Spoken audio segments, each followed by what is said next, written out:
Bonjour à tous et bienvenue sur la chaîne de Perle & Co, votre boutique en ligne spécialisée dans les perles et outils pour faire vos bijoux. Le sujet de la vidéo d'aujourd'hui, ça va être les métiers à tisser. Je vais vous montrer les métiers à tisser de base que nous vendons sur le site et qui sont nos meilleures ventes pour vous aider à choisir le métier à tisser qui correspond le mieux à ce que vous allez faire. Alors, je suis vraiment restée sur des métiers à tisser basiques. Il y a différents types de métiers à tisser, il y a plein de métiers à tisser un petit peu différents et qui ont des particularités un petit peu différentes.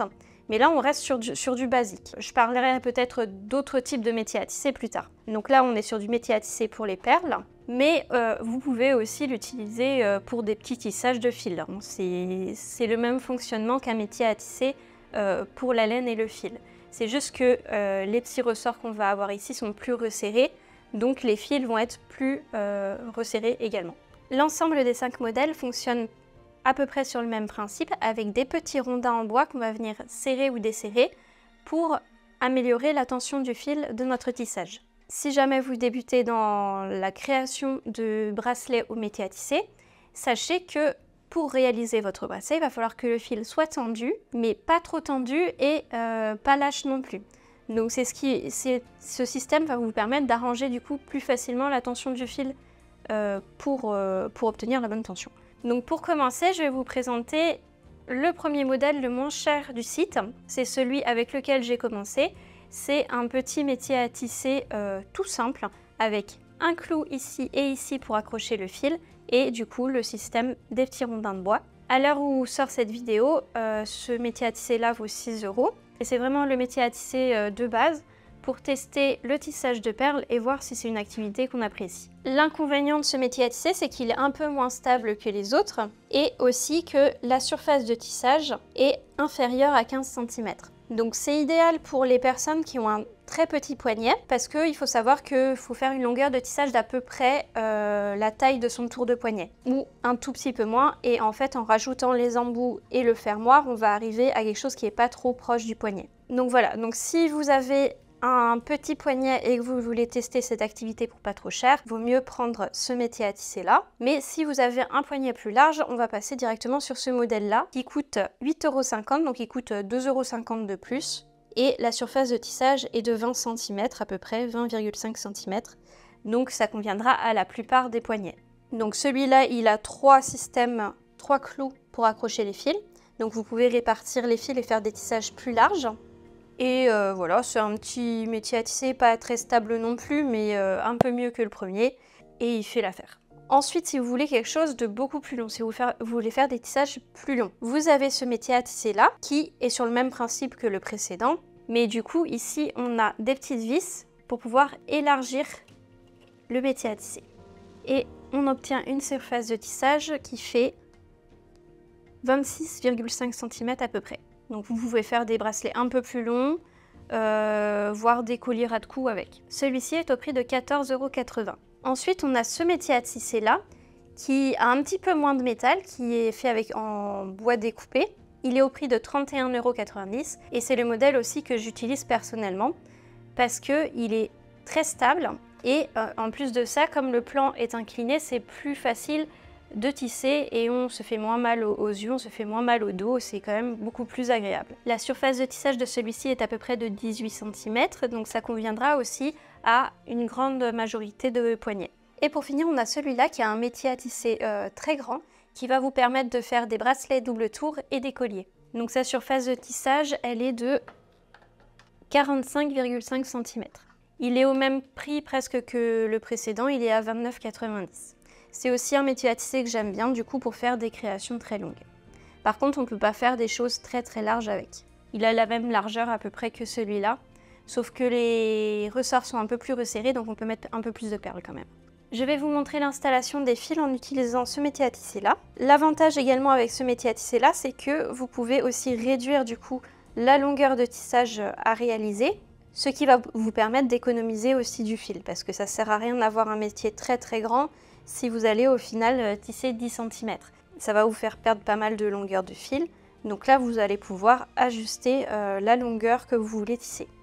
Pour installer les fils sur le métier à tisser, moi j'utilise principalement du fil de tissage Co ou Miyuki, mais vous pouvez aussi utiliser du fil Fireline. Dans la plupart des métiers à tisser que je vous ai montrés, voire dans la totalité, il y a toujours des aiguilles, du fil et des perles qui sont fournis. Vérifiez bien sur la fiche produit que c'est bien le cas et que je ne me trompe pas, mais il me semble que dans les 5 modèles, il y a les aiguilles, des perles et du fil qui sont fournis.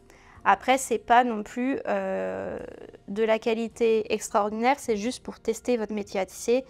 Les perles de rocaille sont généralement pas très régulières, donc ça fait pas des tissages très jolis. Et le fil n'est pas de très bonne qualité aussi, c'est vraiment pour tester. Donc moi je vous conseille ça, ou comme je vous dis, du fil Firelight. L'intérêt ici pour économiser du fil et se simplifier la vie, ça va être de ne pas couper le fil de la bobine. Vous allez enfiler tous les fils directement en gardant le fil sur la bobine. On commence par nouer notre bout de fil sur le clou central.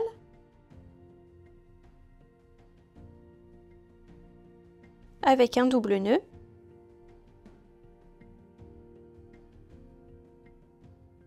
Et ensuite, on vient passer notre fil à travers le métier à tisser sur les ressorts. On essaye de le positionner plus ou moins au même endroit de chaque côté. Et on enroule le fil autour de l'autre clou en face. Et on recommence. On passe dans le ressort d'à côté. On enroule le fil.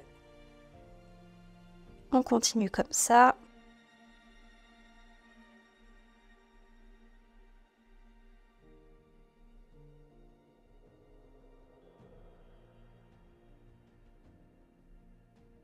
Alors il faut savoir que la taille des ressorts, l'espacement des ressorts n'est pas forcément égal à la taille des perles que vous allez utiliser. Généralement ces ressorts-là, dans les 3 premiers modèles, ils sont plutôt larges.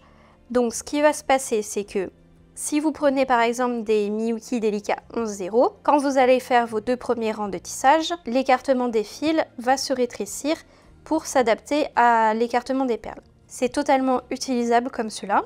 C'est juste que plus votre bracelet va être large, donc par exemple si je prends vraiment le maximum, ça va un petit peu,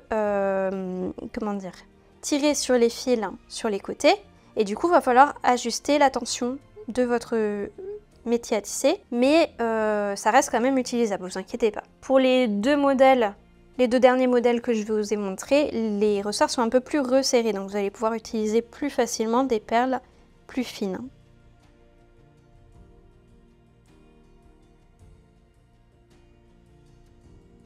Et si vraiment vous utilisez des perles toutes petites et puis que ça commence à vous poser problème parce que vous faites une manchette très large, l'astuce en fait ça va être de mettre 2 fils par ressort. Comme ça ils sont plus resserrés. Donc on continue comme ça et puis une fois qu'on a le bon nombre de fils, donc il faut toujours un fil de plus que le nombre de perles.